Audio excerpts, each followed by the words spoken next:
Subscribe करें और दबाएं बेल आइकन ताकि कोई खबर रह न जाए।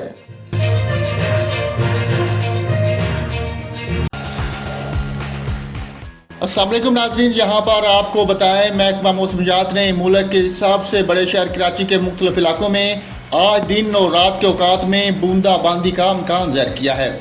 महकमा मौसमियात के मुताबिक आइंदा 24 घंटों के दौरान शहर कैद का मतला जुज़वी तौर पर अबर आलूद रहने का इम्कान है।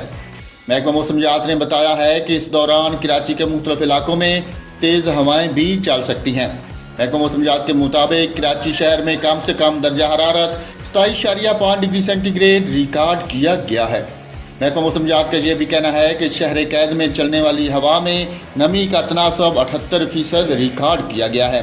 नाज़रीन, आपको अहम खबर से आगाह किया है, महकमा मौसमियात ने मुल्क के सबसे बड़े शहर कराची के मुख्तलिफ इलाकों में आज दिन और रात के औकात में बूंदाबांदी का इम्कान ज़ाहिर किया है। इस दौरान कराची के मुख्तलिफ इलाकों में तेज़ हवाएं भी चल सकती हैं।